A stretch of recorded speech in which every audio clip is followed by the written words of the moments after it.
Antes de iniciar mi intervención, quiero una vez más, señor presidente Chávez, agradecerle a usted su presencia en este foro que reúne a los industriales de Colombia.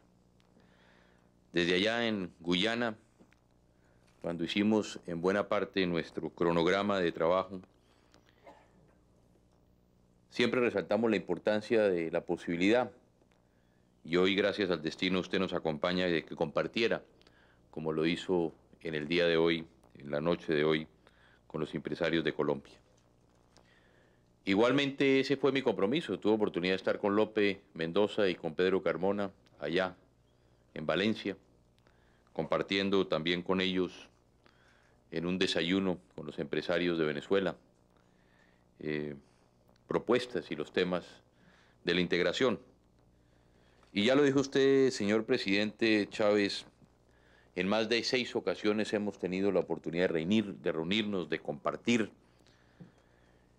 Y usted ya lo reiteró, y más importante que simplemente los encuentros presidenciales, yo siempre he hablado de la diplomacia personal, de ese contacto permanente, de poder compartir muchos de los problemas, como además lo hemos hecho y debe ser entre los amigos, de una manera franca y de una manera abierta. Y ya lo dijo usted, Hugo, hoy hay amistad, hay confianza entre los presidentes de Colombia y la República Bolivariana de Venezuela. Pero a veces digo que si por allá llueve, por aquí no escampa. Cuando, recuerda usted, Hugo, muchas veces teníamos la oportunidad de reunirnos y Pastrana, ¿qué va a Venezuela? O si no voy a Venezuela, y Pastrana, ¿por qué no va a Venezuela? Y si vamos y nos reunimos en Guyana, ¿y que por qué se abrazó Pastrana con Chávez? Y en Venezuela es que ¿por qué Chávez se abrazó con Pastrana? Y que a qué fueron a Canaima, que al Salto del Ángel, y que por qué estaban en la balsa, y que por qué se pusieron el sombrero, por qué se lo quitaron, por qué se reunieron. Pero la verdad que todo eso ha servido precisamente para que pudiéramos generar ese espacio de confianza y de amistad, y por sobre todo de fortalecimiento, como usted lo ha reiterado aquí, porque además ese es nuestro compromiso con el proceso de integración que viven nuestros dos países.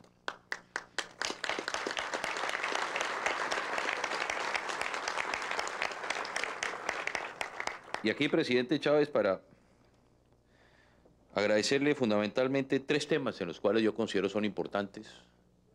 En Guyana hablamos de integración, hablamos de la comunidad. Afortunadamente tuvimos la oportunidad de reunirnos en Valencia, en esa importantísima reunión que usted lideró como presidente de la Comunidad Andina, lo cual se lo agradecemos. Compartimos temas que fueron de trascendental importancia para el proceso de integración al interior de la comunidad. En segunda instancia, sea también esta la oportunidad, a pesar de todas las críticas y a veces comentarios que salen, de agradecerle a usted y a través suyo al gobierno y al pueblo de Venezuela por la ayuda permanente y constante que siempre han tenido en nuestro proceso de paz. Desafortunadamente se frustró la última reunión en Venezuela con el Ejército de Liberación Nacional, donde cuando todos aspirábamos a que pudiéramos llegar a un proceso con este grupo político, se cerraron las puertas. Ya lo he dicho, dialogar no es turnarse la palabra. Para dialogar y para llegar a la paz hay que tener voluntad de paz. Y por eso no solamente agradecerle a usted y a su gobierno, reitero, ese esfuerzo y ese trabajo por nuestro proceso de pacificación en Colombia, y decirle a usted aquí, como lo hemos reiterado los grupos insurgentes, que mientras que haya voluntad de paz, las puertas de mi gobierno siempre seguirán abiertas para poder consolidar ese proceso. Tercero, también reiterarlo de aquí, 2 agradecimientos. Uno, porque si hubo un presidente que estuvo permanentemente dispuesto a trabajar por la Copa América, fue el presidente Chávez. Desde el primer momento en que le pedimos a Hugo, habló con otros colegas presidentes, algún día la historia lo contará, pidiendo precisamente ese respaldo y ese apoyo para nuestro país. Pero en eso el presidente Chávez siempre estuvo de la mano con Colombia, trabajando y buscando por traer la Copa a nuestro país. Y por último hay que darle el agradecimiento del 2-0 de ayer también. Yo creo que en todo caso eso sí nos toca y le agradecemos y esperamos que pueda ser el buen augurio para que mañana Colombia, ya el otro día en la transmisión del mando del presidente Toledo, públicamente les pedí disculpas a todos los países amigos a los que les ganamos en la Copa América. Y bueno, esperamos que mañana Colombia pueda dar un paso más en la clasificación para la Copa Mundial en Japón y en Corea. Mañana con Perú. Para mí es muy placentero estar hoy aquí y poder compartir con ustedes mi visión sobre temas que son del interés de todos, como son el tema de la paz y de la economía. Ya Hugo habló de la República Bolivariana de Venezuela. Ahora, a pesar que no me lo preguntaron, voy a hablar de la situación en nuestro país. Hace unos días, mi gobierno tomó la decisión realista de considerar una meta de crecimiento económico para este año inferior a la que planteamos inicialmente. Ante esta determinación, muchos diagnosticaron que la reactivación que comenzó promisoriamente el año pasado sufría ahora un grave retroceso. Pese a que la revisión se debe en gran parte a un fenómeno de desaceleración de la economía mundial, pocos apreciaron que esta revisión fue proporcionalmente más baja que la que hicieron muchos países, como el caso de Chile, de los Estados Unidos, de Alemania, de Brasil o de México. Y ni hablar de las más drásticas como las que tuvieron que hacer naciones hermanas, como el caso de Argentina y del Perú. Hablábamos con el presidente Lagos de Chile el otro día en una comida, y cuando le decían que si la meta de Chile iba a bajar, y él dijo sí, que la meta de Chile iba a bajar algo un poco más de 2 o 2,5 puntos, pero que en todo caso el crecimiento de Chile iba a ser el doble al del mundo, que es lo mismo que nos va a suceder en Colombia. El promedio del mundo es la mitad de lo que Colombia aspira a crecer en este próximo año. Lo anterior es una clara demostración de que las finanzas de nuestro país, gracias a la estabilización de sus principales variables macroeconómicas, logradas en los 3 años de mi gobierno, son menos vulnerables a los factores externos fuera de nuestro control. A otras 2 causas, además de la desaceleración mundial, pudiéramos atribuir la relativa desaceleración de nuestro crecimiento al conflicto armado, que desangra la economía, y al ánimo nacional, y segundo, a la disminución de la demanda interna. Yo recibí de la inmensa mayoría de los colombianos un mandato expreso y en desarrollo de ese mandato propuse un proceso de paz, en unas circunstancias complejas como pocas, y en el que sin duda hemos ido avanzando. Pero así como hemos sido pacientes en la paz, hemos sido también fuertes y firmes al momento de defender nuestras instituciones y defender los derechos de todos los colombianos. El conflicto interno, que lleva más de 3 décadas y cuya agudización fue el legado de la década pasada, en la cual hizo crisis el problema del narcotráfico, que se convirtió en el mayor alimentador y financiador de la violencia, por supuesto, que genera incertidumbre, pero no ha sido obstáculo para que muchos empresarios nacionales e internacionales continúen invirtiendo en el país, en nuestra empresa Colombia, como el buen negocio que ha sido, que es y que sin lugar a dudas seguirá siendo. ¿Y por qué lo hacen? Porque saben, como sabemos todos, que por las armas nadie podrá tomarse el poder en Colombia, mucho menos unos grupos al margen de la ley que de manera absurdamente violenta se empeñan en hablar de paz en medio de sus acciones en contra de la población civil a la que predican defender y por la que supuestamente encaminan su lucha. Por eso es que la consecución de la paz en Colombia debemos entenderla como un todo indivisible, que no solamente puede medirse por los avances de la mesa de negociación en el Caguán. Allí estamos trabajando sin descanso, implementando uno a uno los puntos de los acuerdos de Los Pozos. Se logró la liberación de 360 miembros de las Fuerzas Armadas. Estamos discutiendo las propuestas cruzadas sobre el cese al fuego y de hostilidades, y se siguen adelantando las audiencias públicas para la discusión de la agenda temática. Nuestro objetivo y lo que más nos conviene a todos, y cuando digo todos me refiero a todos los colombianos, sin excepción de ninguna clase, es sacar adelante las negociaciones.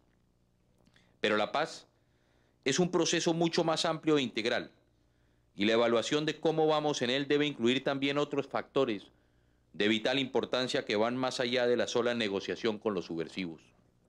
Nuestra visión de la paz se construye también con el Plan Colombia, que es el plan de transformación social más ambicioso e integral de la historia del país, con la aceptación y puesta en práctica por la comunidad internacional del principio de la responsabilidad compartida en la lucha contra las drogas ilícitas y, cómo no, con el fortalecimiento de las instituciones y dentro de ellas la modernización y profesionalización de nuestra fuerza pública como la fuerza de la institucionalidad colombiana y de la paz.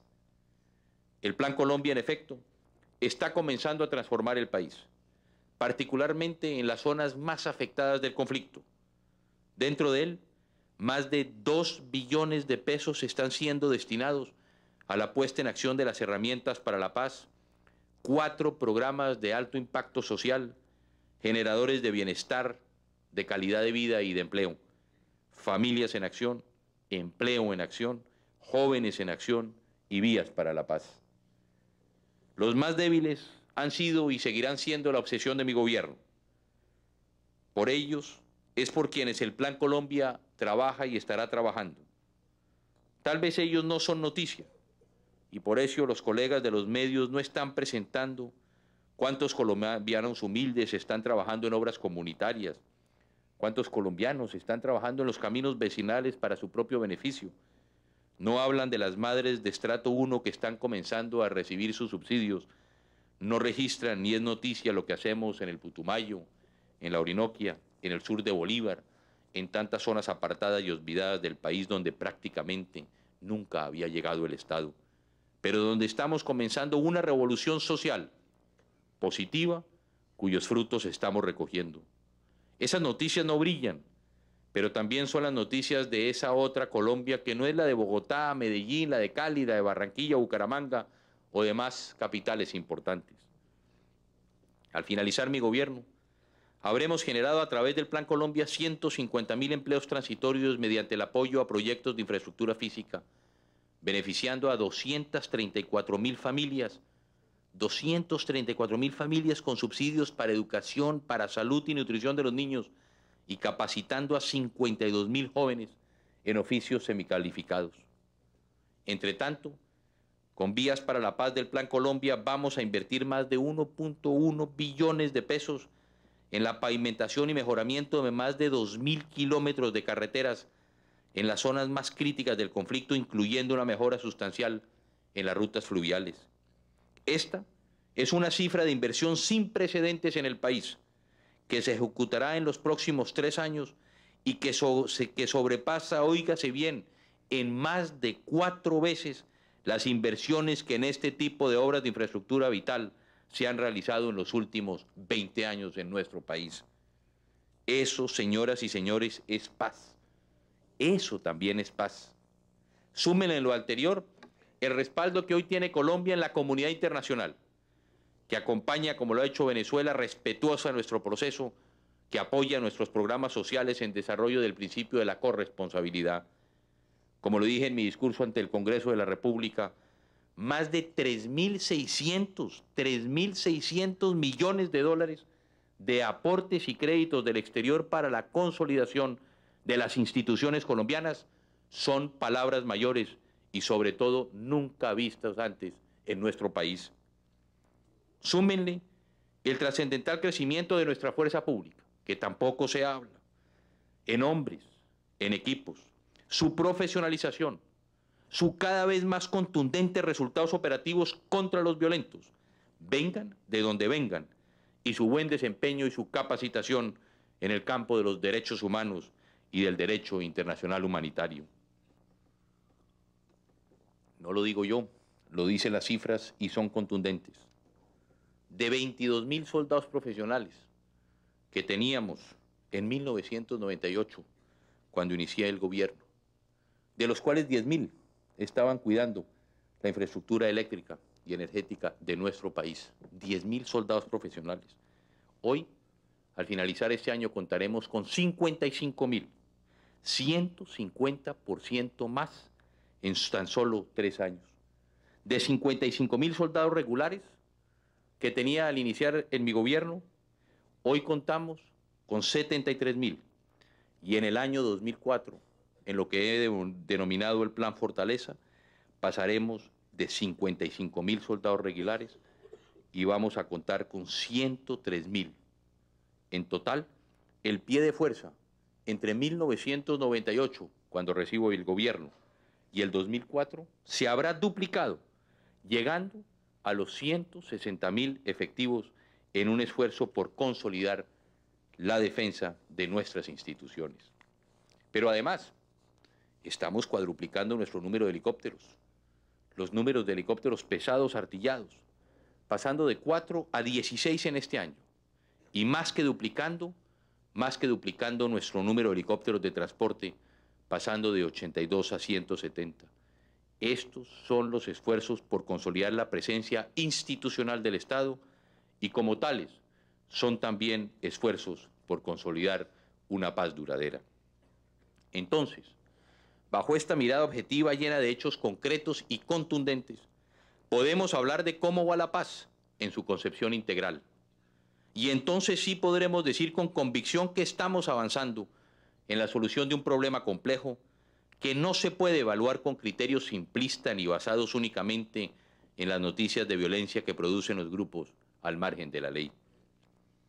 Apreciados amigos, ahora hablemos de economía, es decir, hablemos del comportamiento de los colombianos frente a las expectativas. Como ustedes bien saben, se ha hablado también del estancamiento de la demanda interna como de un factor que frena nuestro crecimiento. Tratemos sobre este tema, pero primero, déjenme hacerle a ustedes unas preguntas elementales. ¿Cuál es el efecto del negativismo en la economía? Esta es una pregunta sencilla que cualquiera de los aquí presentes me podría ayudar a responder. ¿Desánimo? ¿Incertidumbre? ¿Represión del gasto y consiguiente baja de la demanda? ¿Desestímulo a la inversión? ¿Despidos masivos? ¿Recesión? Solo por citar algunas de las principales consecuencias. ¿Y cuál es el efecto del positivismo? No cabe duda de que es exactamente el contrario. Ánimo, certezas, decisión de gastar, consiguiente aumento de la demanda, estímulo a las nuevas inversiones, contratación de nuevo personal, crecimiento. ¿Qué hace la diferencia? Por supuesto, los factores objetivos sobre los cuales nos formamos un criterio, pero por sobre todo un estado de ánimo. Pero hay algo más. Sobre dichos factores objetivos está la forma en que los enfocamos, en que los apreciamos, en que los interpretamos o los divulgamos. Sobre la realidad escueta está nuestra propia visión de la vida y sus diversas facetas. Traigo a colación estas reflexiones en esta 57ª Asamblea de la Asociación Nacional de Industriales, porque el debate sobre la debida velocidad o no con que se está recuperando la economía colombiana se ha centrado últimamente en el tema de la demanda interna, la cual parece estar pasmada en el momento en el que se hace más necesario su desarrollo para que estimule el crecimiento industrial y el empleo del país.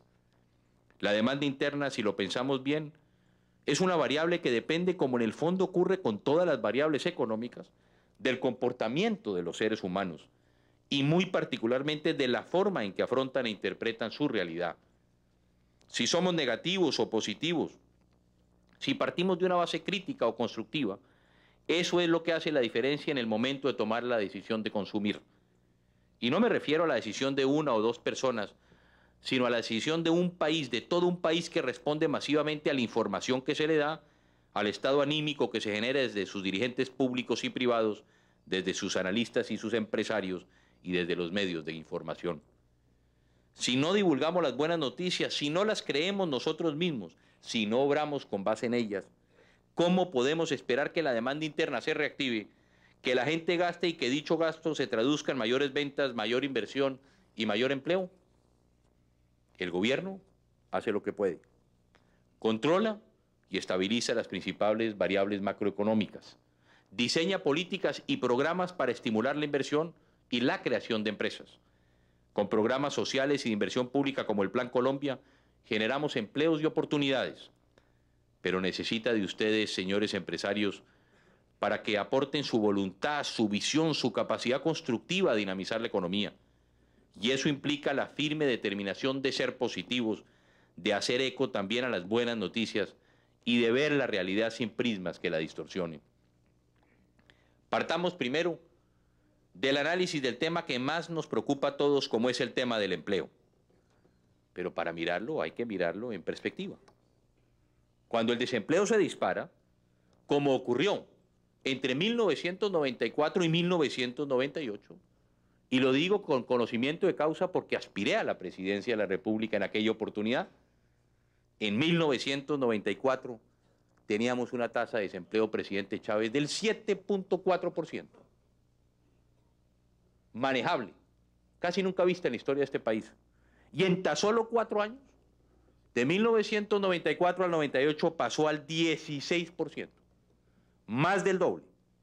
En solo 4 años, este toma una inercia propia que no es fácil de revertir, una inercia que nos llevó al más del 20% del desempleo en enero de este año y que ya rompimos, gracias a lo cual hoy tenemos una tasa de desempleo nacional del 15.1%. No cabe duda que para enfrentar este problema sin apelar a fórmulas falsas, milagrosas o populistas, es necesario reactivar el sector privado, que en últimas es el que genera el 90% del empleo y es preciso devolver la viabilidad económica a los hogares para que las madres de familia y los hijos menores no se vean obligados a salir a buscar trabajo en lugar de velar por sus hijos pequeños o por estudiar. Pero ¿qué hemos hecho para afrontar esta situación que encontramos que no nos inventamos desde el gobierno? Para reactivar el sector privado mantuvimos en pie el sector financiero y el sector productivo, a través de la intervención del Estado el primero y del ingenioso diseño de la Ley 550 para el segundo. En cuanto a las familias, se está llevando a cabo, como ya expliqué, el más agresivo programa de asistencia social en la historia de nuestro país. Con estos elementos romperemos la inercia ascendente del desempleo y entregaremos en un año un país con unas perspectivas completamente favorables en este tema. Vamos para el tercer año consecutivo, presidente Chávez, con una inflación de un solo dígito, confiando en que la de este año esté alrededor del 8%. Hemos derrotado la inflación y con ella el impuesto más costoso para la gente más pobre de Colombia. Y esto, un logro, cuando veníamos de una tasa de inflación en 1997 del 17.8 y del 16.7 en 1998. Por supuesto que sí. Entonces hablemos de él, contémoslos, utilicemos sus ventajas. Mi gobierno recibió una economía con tasas de interés que a veces perdemos la memoria en nuestro país, que superaba el 50% del efectivo anual, haciendo inviable cualquier negocio. Hoy las hemos bajado en más de 30 puntos y se mantienen estables. ¿Es esto un logro? Definitivamente que sí.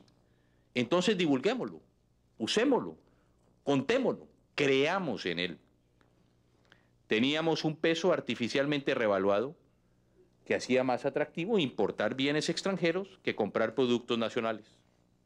Hoy tenemos una tasa de cambio libre y competitiva que fluctúa sin sobresaltos, aún en medio de las crisis internacionales.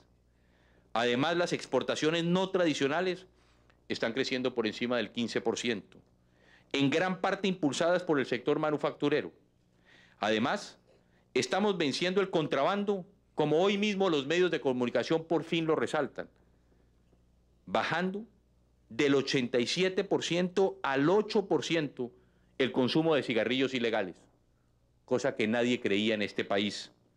Del 60% al 12%, la compra de electrodomésticos de contrabando, que tampoco se creía en este país. Y del 90 al 50%, los licores ilegales. ¿Son estos logros, queridos amigos? Nadie podría dudarlo.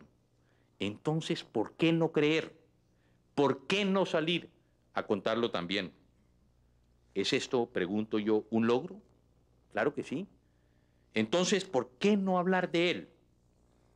Con medidas de emergencia, un enérgico tratamiento, como ya mencioné antes, el sector financiero en Colombia no cayó en una crisis sistémica cuando recibí yo el gobierno y hoy está firme, fuerte, consolidado, presentando utilidades por más de 230.000 millones de pesos en mayo de este año. Pero para impedir esta crisis, a la gente se le olvida. Yo cuando salgo a recorrer los municipios de Colombia, son los pobres de Colombia que me dicen por qué defendimos el sistema financiero y no hicimos las inversiones sociales. ¿Por qué salimos a defender a unos pocos cuando el país quería vivienda, salud y educación? Para esta crisis, para tener que impedir esta crisis, tuvimos que invertir 7.6 billones de pesos, de los cuales 5 billones se destinaron a proteger el ahorro de la gente en la banca pública. 1.8 billones de pesos a aliviar la situación de los deudores del antiguo UPAC, a defender la vivienda de más de 800.000 colombianos que la iban a perder, y 0.4 millones a la situación de la banca privada y 0.4 millones al sector cooperativo. Sin embargo, el costo de impedir dicha crisis fue del 4.1% del PIB, sustancialmente menor que el que tuvieron que pagar otras economías en similares circunstancias, que oscilaron entre el 10 y el 11%. Pregunto yo una vez más, ¿es esto un logro? No cabe duda, queridos amigos industriales. Y hablemos del campo. El olvidado campo colombiano, como está olvidado el campo venezolano. Pero aquí, presidente Chávez está saliendo de su abandono. Y óigase bien, estamos creciendo, presidente, a tasas superiores al resto de la economía. Mientras el agro, porque también hay que verlo en perspectiva, en 1998 decreció en un 0.87%, 0.87% en el año 98. El año pasado, presidente Chávez, queridos amigos, crecimos en un 5.2% y se espera que este año crezca cerca del 4%. En 1997, la balanza comercial agropecuaria sin café era negativa en 25 millones de dólares. Y el año pasado, la misma balanza sin café fue positiva en 500 millones de dólares. Pregunto yo, ¿son estos logros? Entonces digámoslo también, y digámoslo fuerte, porque no hay peor sordo que el que no quiere oír. Y aquí, doctor Villegas, también quiero darle una buena noticia para los departamentos y para los municipios del país. Hoy quiero anunciar aquí, en este foro privilegiado de la economía, la Nación, mi gobierno, va a transferirle a los municipios y departamentos del país recursos de regalías por 419.000 millones de pesos para que paguen deuda de inversión de forma que puedan sanear sus finanzas. Con este aporte, cerca de la mitad de los departamentos y municipios del país podrán pagar el 50% de su deuda con la banca comercial, e incluso 6 departamentos y 275 municipios podrán pagar el 100% de su deuda con la banca comercial. Estas sí son buenas noticias para las regiones del país, buenas noticias para las entidades territoriales, para todos los colombianos, para el sector financiero y para el sistema financiero de nuestro país. Por si fuera poco, gracias a todas estas políticas, reforzadas por ajustes estructurales responsables, como lo hemos hecho desde el gobierno, presupuestos austeros, nos la jugamos en el régimen de transferencias, con la ley de ajuste fiscal territorial, reforma tributaria, la ley de juegos de suerte y azar, la creación de las zonas económicas especiales de exportación. Hoy Colombia ha consolidado una gran credibilidad financiera a nivel internacional que nos ha permitido no solo haber completado ya todo el financiamiento externo para este año, sino también haber comenzado a cubrir el del año próximo. Estimados señores industriales y muy apreciado amigo presidente Hugo Chávez, dentro de los logros de nuestra economía, no puedo dejar de resaltar el excelente nivel de las relaciones con nuestro principal socio comercial en Latinoamérica, nuestra vecina Venezuela. hoy representada en este acto por su primer mandatario. Marchan por un excelente camino de complementación política y económica que augura mayor crecimiento para nuestras empresas y para nuestras zonas fronterizas. El año pasado, ya lo dijimos, allá en Valencia, nuestro comercio bilateral creció en más del 24%, y este año seguramente lo hará también por encima del 20%, hasta alcanzar los 2.800 millones de dólares de intercambio. La sola presencia en este acto de empresarios colombianos del presidente Chávez es ya una prueba de la nueva y excelente dinámica, como ya lo reiteré, de nuestras relaciones. Dentro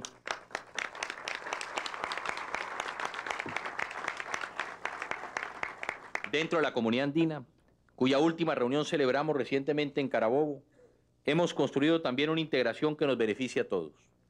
No por nada, el año pasado el comercio intrarregional creció un 31% sobre lo alcanzado en 1999. Además, llevamos una vocería única en las negociaciones del ALCA. Estamos trabajando unidos para la renovación de las preferencias arancelarias que nos concede la Unión Europea y hemos unido esfuerzos en la solicitud de prórroga y ampliación del ATPA que aspiramos incluye a Venezuela como nuevo beneficiario. Toda esta labor de los países andinos, hoy representados también en este foro, como tuvieron la oportunidad de ustedes oír del señor vicepresidente del Perú, Raúl Díez-Canseco, con empresarios de la nación inca y por dirigentes y empresarios del Ecuador, debe ser capitalizada por el sector privado de forma que aproveche los beneficios existentes y construya economías de escala a nivel subregional. Apreciados amigos y colega Hugo Chávez, aquí tiene frente a usted a cientos de industriales colombianos, ansiosos de reforzar sus lazos comerciales con Venezuela, de armar proyectos juntos, de invertir en su país y de recibir también la inversión venezolana. Por eso su presencia nos estimula y los estimula a seguir por ese promisorio camino de la integración. Nuestro común libertador, sin ninguna duda, estaría orgulloso y feliz de ver hoy al presidente de su amada Venezuela en la hermosa Cartagena de Indias, en medio de sus hermanos colombianos, construyendo lazos de amistad y de progreso. Estimados amigos, hace 4 años, leía yo el 1 de agosto del 97, un artículo de fondo de un importante diario económico del país y decía lo siguiente, abro comillas: a mediano plazo, la estabilidad macroeconómica del país está en peligro si en forma urgente e imperiosa no se adopta por consenso una nueva estrategia que permita conjurar el enorme déficit fiscal actual y corregir los graves problemas estructurales que afectan a las finanzas públicas. Y si la estabilidad macroeconómica del país corre tales riesgos, ello tendría consecuencias adversas en la lucha contra la inflación, así como en la tarea de mejorar y estabilizar la tasa de cambio real para evitar la revaluación del peso y además atentaría contra las posibilidades de crecimiento del país a largo plazo. Cierro comillas. Visto este diagnóstico, no cabe duda de que hemos sido responsables y que hemos atacado el problema desde sus raíces. Hemos sido responsables, reitero, a una costa de nuestra propia popularidad, porque somos conscientes de que estamos viviendo un tiempo de transición y que en estos tiempos más que nunca se requiere atender las urgencias del presente sin dejar de trabajar por las necesidades del porvenir. Ustedes se han puesto a pensar dónde estaría Colombia si no hubiéramos hecho las reformas estructurales que les acabo de mencionar.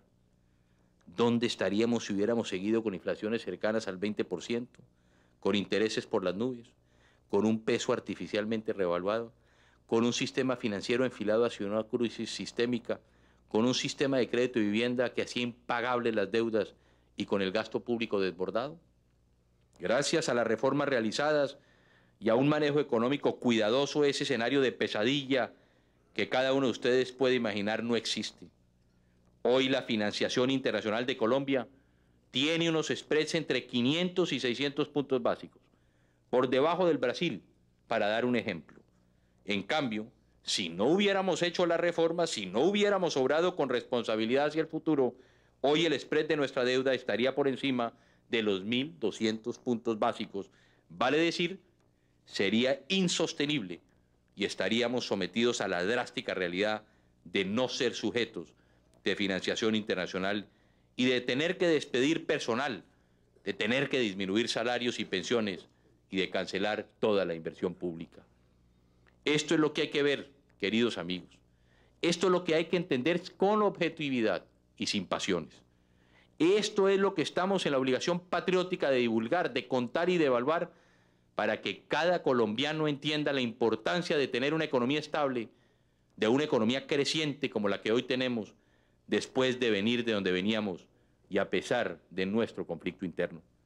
Si lo hacemos, si logramos abrir nuestra mente a las buenas noticias, si somos capaces de divulgarlas con convicción y de silenciar con nuestras voces constructivas a los agoreros del desastre, estaremos cumpliendo una misión fundamental porque así Colombia y los colombianos estarán volviendo a creer. Y si vuelven a creer, vuelven a demandar, vuelven a consumir y vuelven a gastar. Y si esto ocurre, ustedes, señores industriales, ocuparán el pleno de su capacidad instalada, venderán mejor sus productos, invertirán en mayor tecnología y emplearán más personal. Y serán estos empleados los que mejorarán entonces su capacidad de consumo y así seguiremos creciendo en el círculo virtuoso de la economía positiva. El doctor Luis Carlos Villegas, ese dinámico, incansable pereirano que hoy dirige la ANDI, es el mejor ejemplo del tipo de mentalidad que necesita nuestro país. Sus opiniones objetivas, certeras, constructivas, reflejan el comportamiento de un gremio que está dispuesto a jugársela por su gente. Ese es el talante de los industriales colombianos. Ese es, doctor Villegas, un legado de futuro que usted y los miembros de la ANDI le están dejando a Colombia y a las futuras generaciones. Gracias por su positivismo y su invocación a la confianza.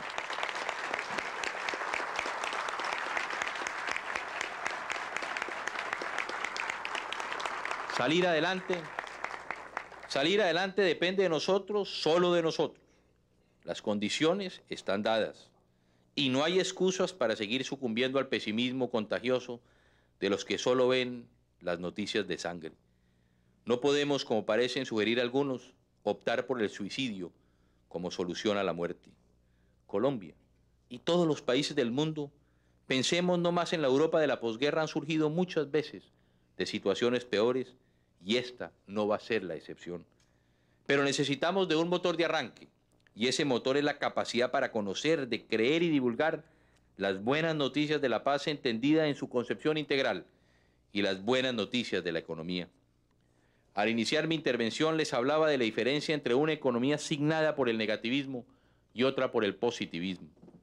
No son los hechos, sino la forma en que reaccionamos frente a ellos. La moraleja de este discurso es clara y sencilla. La llave para abrir la demanda interna no está en el exterior, ni siquiera en la solución urgente del conflicto interno, si bien estamos trabajando en ella. La llave para abrir a chorros la demanda interna está en la actitud de cada uno de nosotros y solo requiere que la giremos en la cerradura de las buenas noticias de nuestra economía estable y promisoria. Solo así saldremos del círculo vicioso de rumores y pesimismos que alimentan el desempleo y la incertidumbre.